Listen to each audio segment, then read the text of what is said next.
This is Tango Zulu Zulu Papa Alpha X-Ray, Commander Apaxim, traveling through the northern realms of my just inherited land. I'm checking it out, investigating.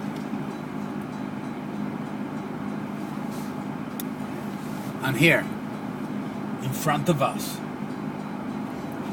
appears to come a train. It's a bullet train.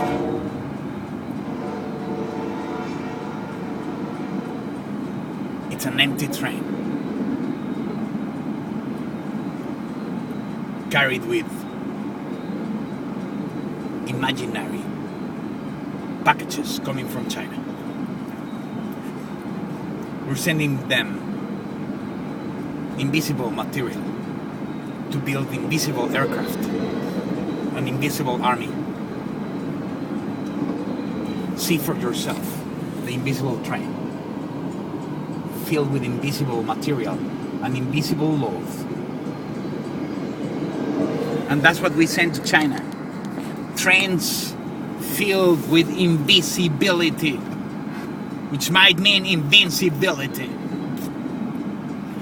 And this is Apaxim, warrior of the cube, in charge of the Emerald Door, saying, "Hasta la vista, baby."